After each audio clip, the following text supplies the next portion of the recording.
श्रीमहालक्ष्म्यै नमः। ॐ हिरण्यवर्णां हरिणीं सुवर्णरजतस्रजां चन्द्रां हिरण्मयीं लक्ष्मीं जातवेदो म आवह।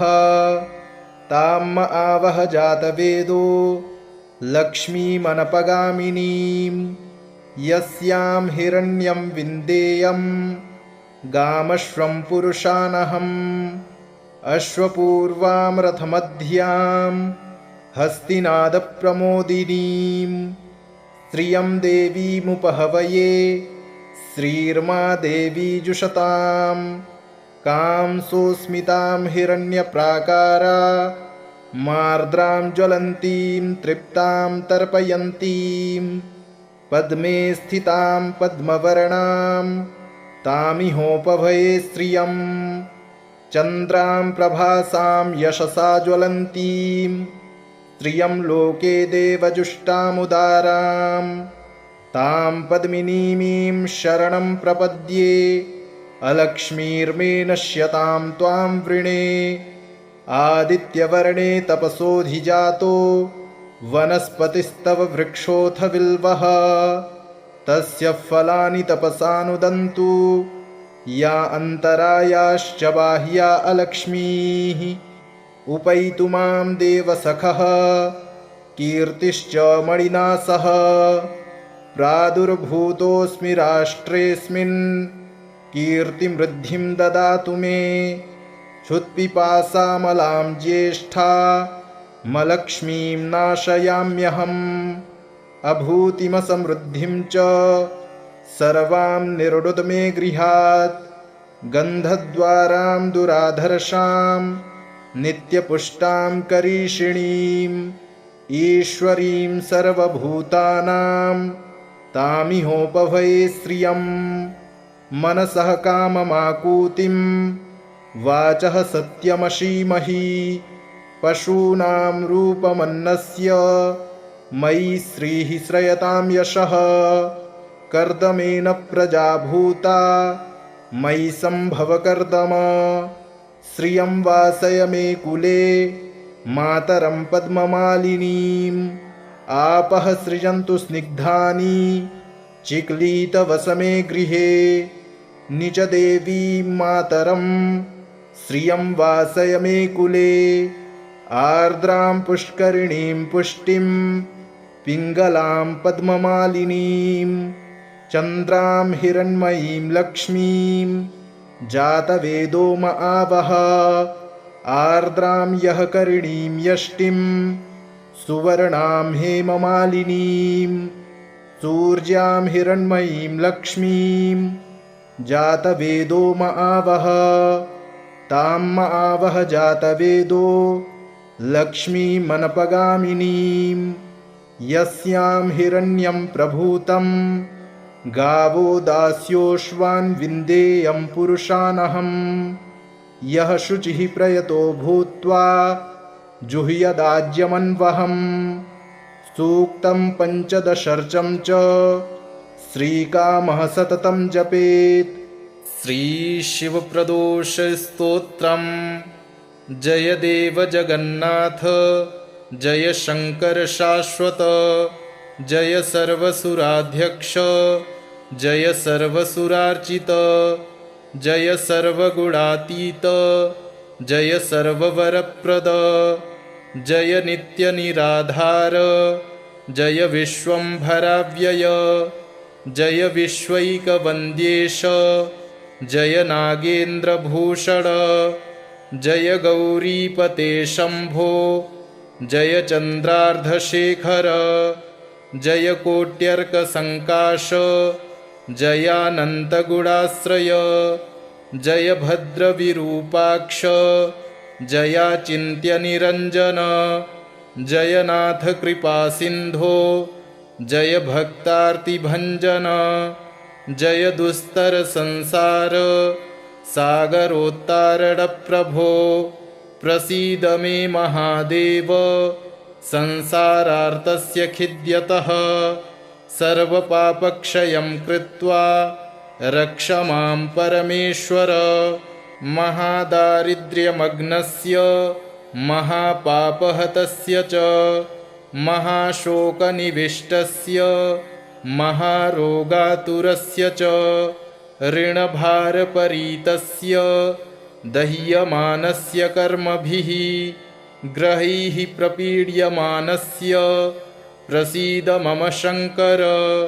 दरिद्रः प्रार्थयेद्देवं प्रदोषे गिरिजापतिम् अर्थाढ्यो वाथ राजा वा प्रार्थयेद्देवमीश्वरम् दीर्घमायुः सदारोग्यं कोशवृद्धिर्बलोन्नतिः ममास्तु नित्यमानन्दः प्रसादात्तव शङ्कर। शत्रवः संक्षयं यान्तु प्रसीदन्तु मम प्रजाः नश्यन्तु दस्यवो राष्ट्रे जनाः सन्तु निरापदः दुर्भिक्षमरिसन्तापाः शमं यान्तु महीतले सर्वसस्यसमृद्धिश्च भूयात् सुखमया दिशः। एवमाराधयेद्देवं पूजान्ते गिरिजापतिं ब्राह्मणान् भोजयेत्पश्चात् दक्षिणाभिश्च पूजयेत् सर्वपापक्षयकरी सर्वरोगनिवारणी शिवपूजा मया ख्याता सर्वाभीष्टफलप्रदा।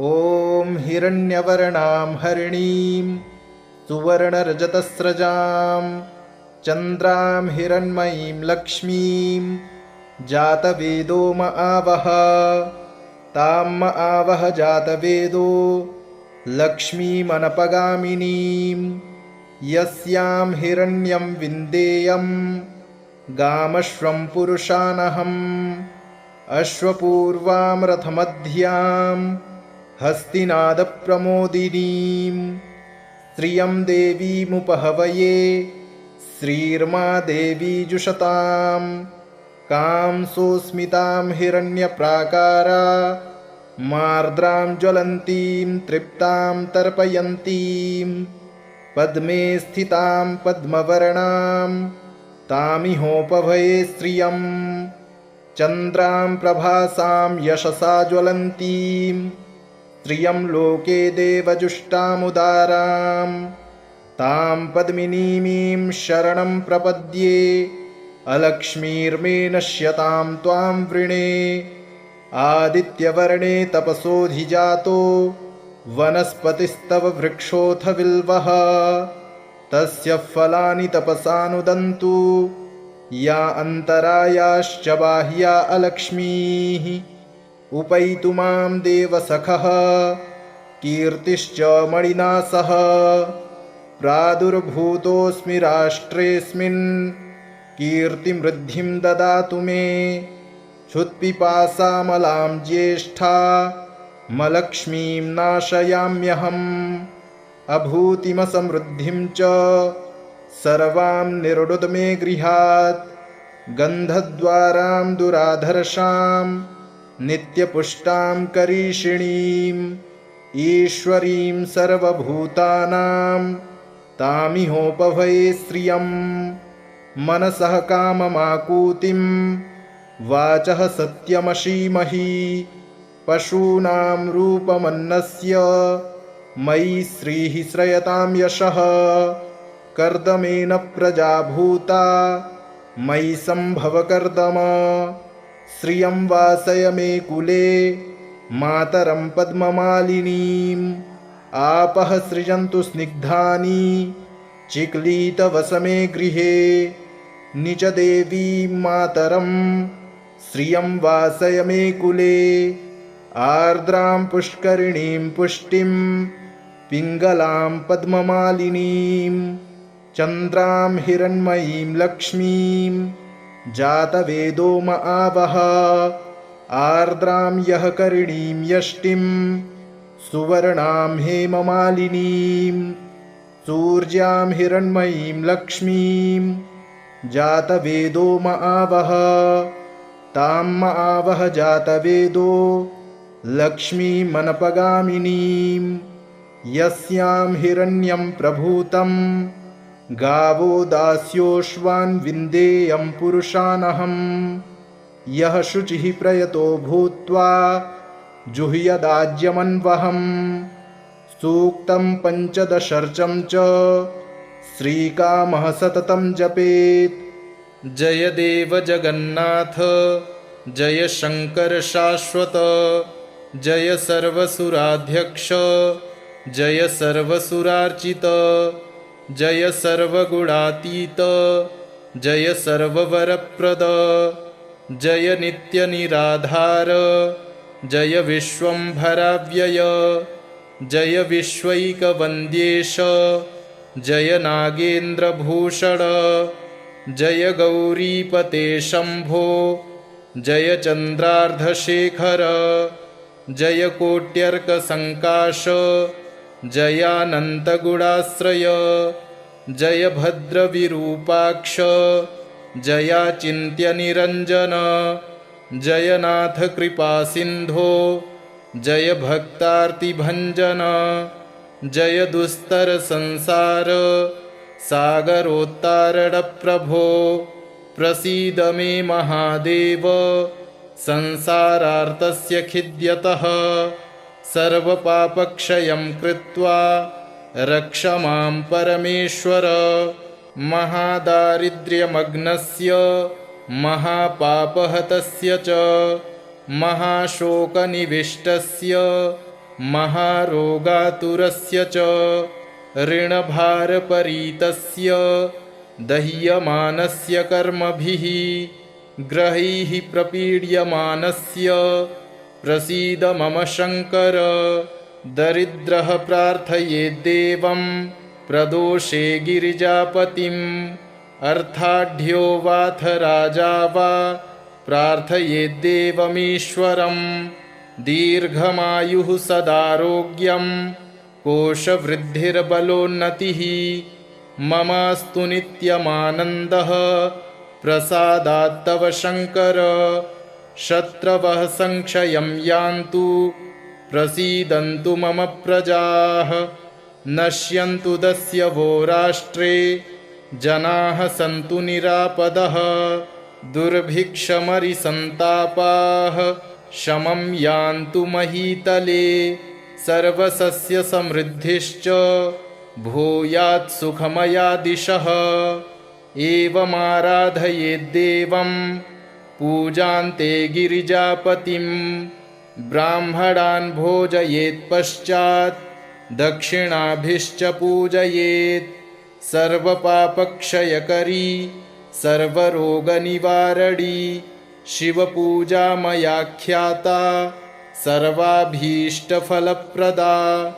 ॐ हिरण्यवर्णां हरिणीं सुवर्णरजतस्रजां चन्द्रां हिरण्मयीं लक्ष्मीं जातवेदो म आवह तां म आवह जातवेदो लक्ष्मीमनपगामिनीं यस्यां हिरण्यं विन्देयं गामश्वं पुरुषानहम् अश्वपूर्वां रथमध्यां हस्तिनादप्रमोदिनीं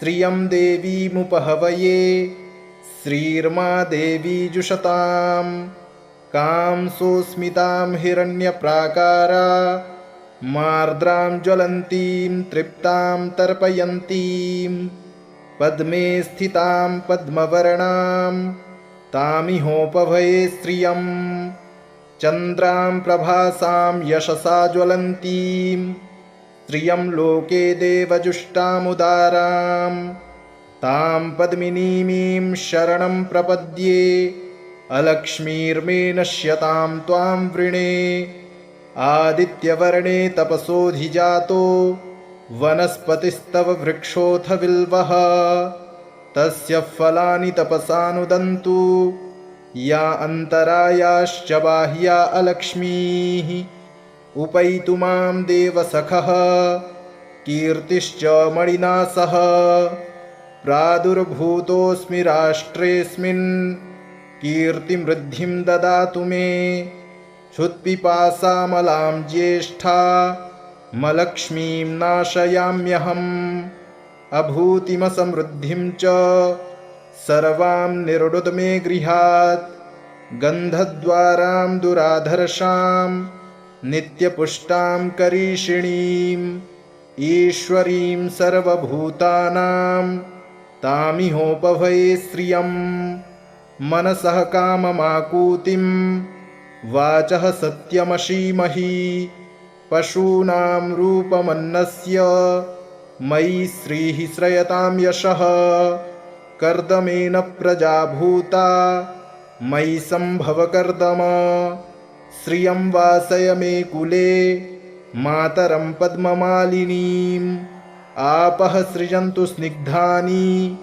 चिक्लीतवसमे गृहे निजदेवीं मातरं श्रियं वासय मे कुले आर्द्रां पुष्करिणीं पुष्टिं पिङ्गलां पद्ममालिनीं चन्द्रां हिरण्मयीं लक्ष्मीं जातवेदो म आवह आर्द्रां यः करिणीं यष्टिं सुवर्णां हेममालिनीं सूर्यां हिरण्मयीं लक्ष्मीं जातवेदो म आवह तां म आवह जातवेदो लक्ष्मीमनपगामिनीं यस्यां हिरण्यं प्रभूतं गावो दास्योश्वान् विन्देयं पुरुषानहम् यः शुचिः प्रयतो भूत्वा जुह्यदाज्यमन्वहम् सूक्तं पञ्चदशर्चं च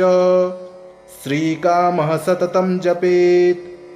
जय देव जगन्नाथ जय शंकर शाश्वत जय सर्वसुराध्यक्ष जय सर्वसुरार्चित जय सर्वगुणातीत जय सर्ववरप्रद जय नित्यनिराधार जय विश्वंभराव्यय जय विश्वैकवन्द्येश जय नागेन्द्रभूषण जय गौरीपते शम्भो जय चन्द्रार्धशेखर जय कोट्यर्कसङ्काश जयानन्तगुणाश्रय जय भद्रविरूपाक्ष जयाचिन्त्यनिरञ्जन जय नाथ कृपासिन्धो जय भक्तार्तिभञ्जन जय दुस्तरसंसार सागरोत्तारणप्रभो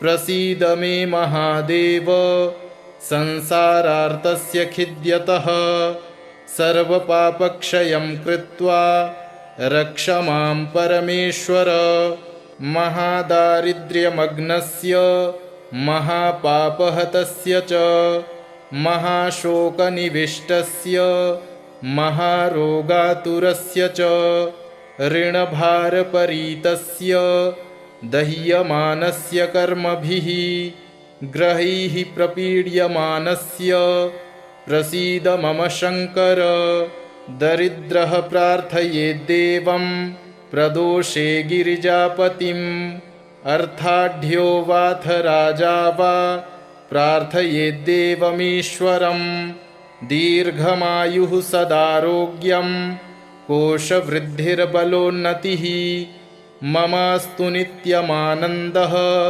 प्रसादात्तव शङ्कर शत्रवः संक्षयं यान्तु प्रसीदन्तु मम प्रजाः नश्यन्तु दस्यवो राष्ट्रे जनाः सन्तु निरापदः दुर्भिक्षमरिसन्तापाः शमं यान्तु महीतले सर्वसस्यसमृद्धिश्च भूयात् सुखमया दिशः एवमाराधयेद्देवं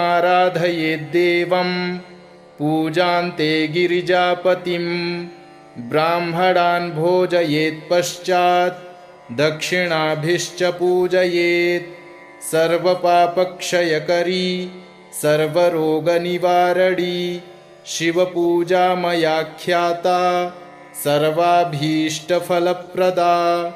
ॐ हिरण्यवर्णां हरिणीं सुवर्णरजतस्रजां चन्द्रां हिरण्मयीं लक्ष्मीं जातवेदो म आवह ताम् आवह जातवेदो लक्ष्मीमनपगामिनीं यस्यां हिरण्यं विन्देयं गामश्वं पुरुषानहम् अश्वपूर्वां रथमध्यां हस्तिनादप्रमोदिनीं श्रियं देवीमुपहवये श्रीर्मा देवी जुषतां कां सोऽस्मितां हिरण्यप्राकारा मार्द्रां ज्वलन्तीं तृप्तां तर्पयन्तीं पद्मे स्थितां पद्मवर्णां तामिहोपभये श्रियं चन्द्रां प्रभासां यशसा ज्वलन्तीं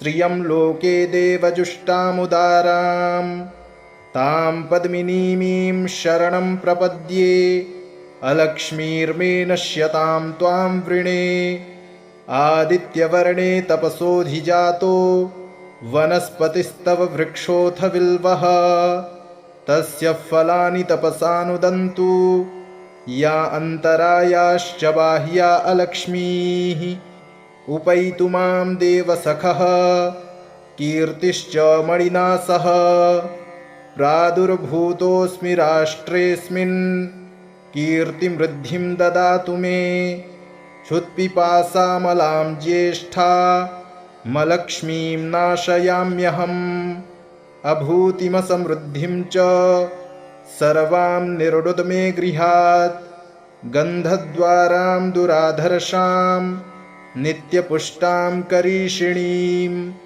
ईश्वरीं सर्वभूतानां तामिहोपभये श्रियं मनसः काममाकूतिं वाचः सत्यमशीमहि पशूनां रूपमन्नस्य मयि श्रीः श्रयतां यशः कर्दमेन प्रजा भूता मयि सम्भव कर्दम श्रियं वासय मे कुले मातरं पद्ममालिनीम् आपः सृजन्तु स्निग्धानि चिक्लीतवसमे गृहे निजदेवीं मातरं श्रियं वासय मे कुले आर्द्रां पुष्करिणीं पुष्टिं पिङ्गलां पद्ममालिनीं चन्द्रां हिरण्मयीं लक्ष्मीं जातवेदो म आवह आर्द्रां यः करिणीं यष्टिं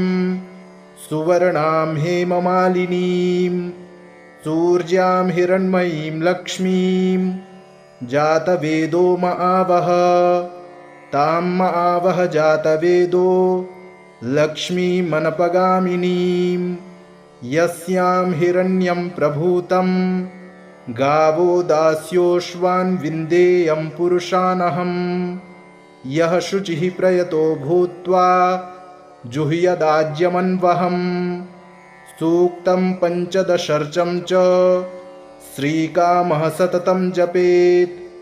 जय देव जगन्नाथ जय शंकर शाश्वत जय सर्वसुराध्यक्ष जय सर्वसुरार्चित जय सर्वगुणातीत जय सर्ववरप्रद जय नित्यनिराधार जय विश्वंभराव्यय जय विश्वैकवन्द्येश जय नागेन्द्रभूषण जय गौरीपते शम्भो जय चन्द्रार्धशेखर जय कोट्यर्कसङ्काश जयानन्तगुणाश्रय जय भद्रविरूपाक्ष जयाचिन्त्यनिरञ्जन जयनाथ कृपासिन्धो जय भक्तार्तिभञ्जन जय दुस्तरसंसार सागरोत्तारणप्रभो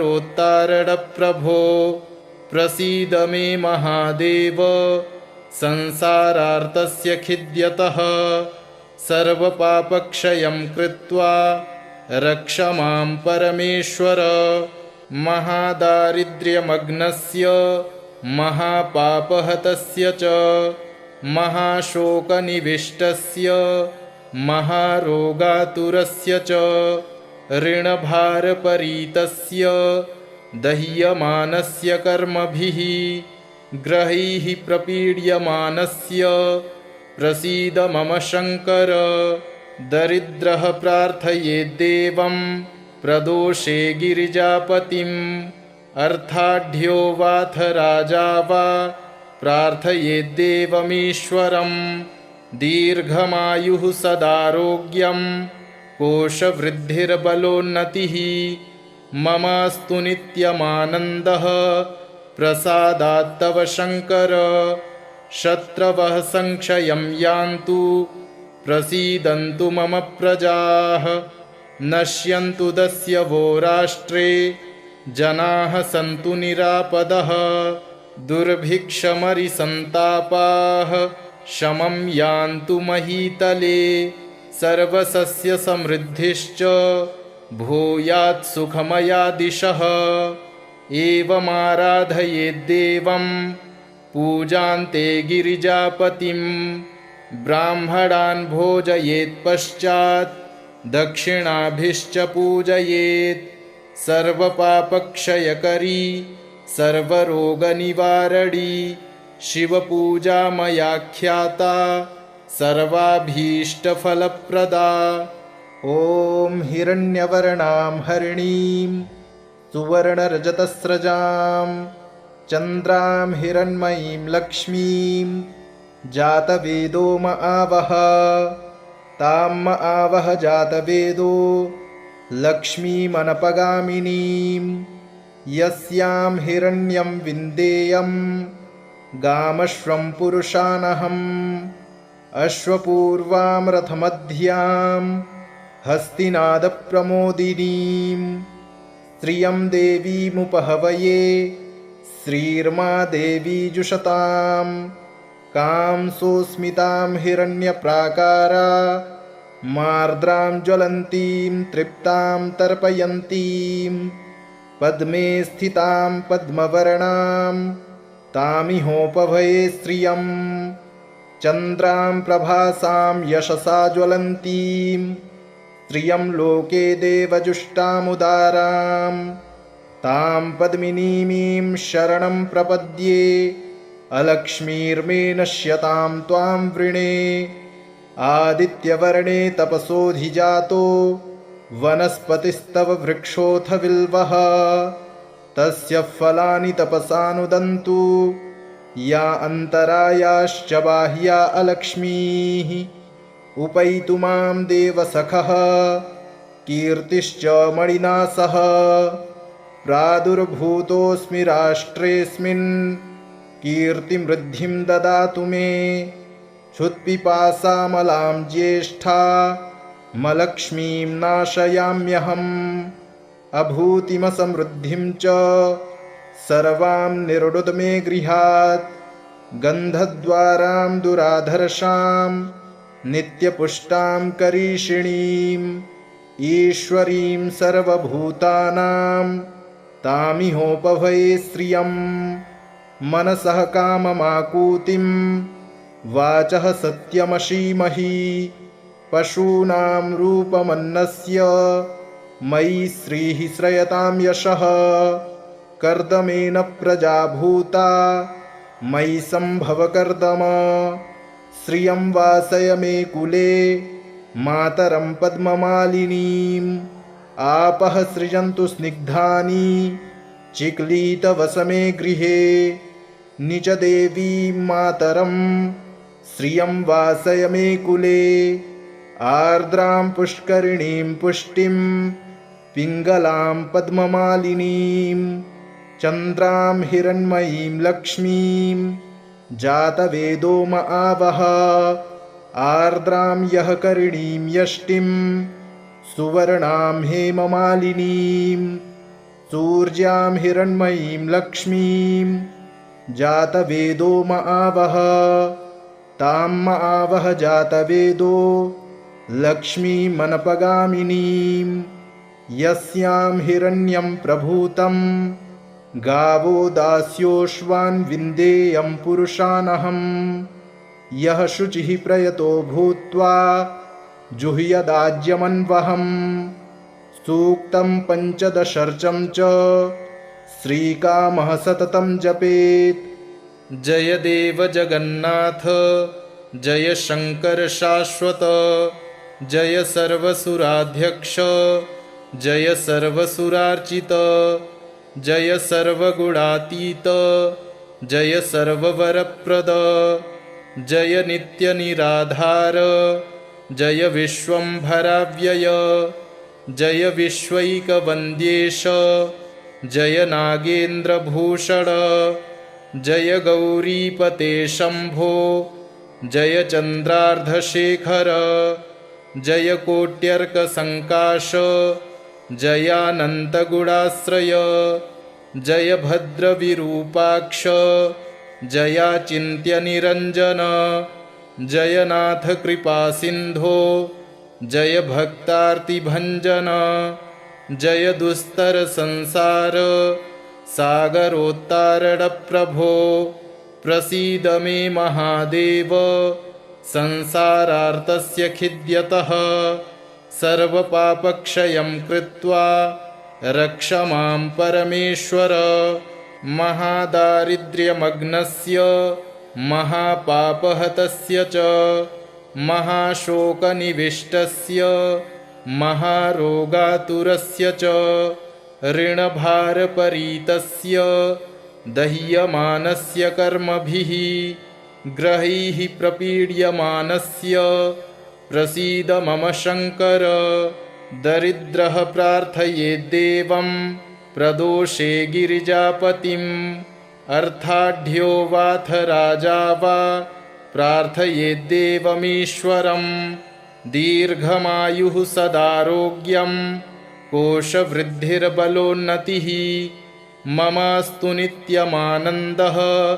प्रसादात्तव शङ्कर, शत्रवः संक्षयं यान्तु प्रसीदन्तु मम प्रजाः, नश्यन्तु दस्यवो राष्ट्रे जनाः सन्तु निरापदः, दुर्भिक्षमरिसन्तापाः शमं यान्तु महीतले, सर्वसस्यसमृद्धिश्च भूयात् सुखमया दिशः, एवमाराधयेद्देवं पूजान्ते गिरिजापतिं, ब्राह्मणान् भोजयेत्पश्चात् दक्षिणाभिश्च पूजयेत्, सर्वपापक्षयकरी सर्वरोगनिवारणी शिवपूजा मया ख्याता सर्वाभीष्टफलप्रदा। इति श्रीशिवप्रदोषस्तोत्रम् सम्पूर्णम्।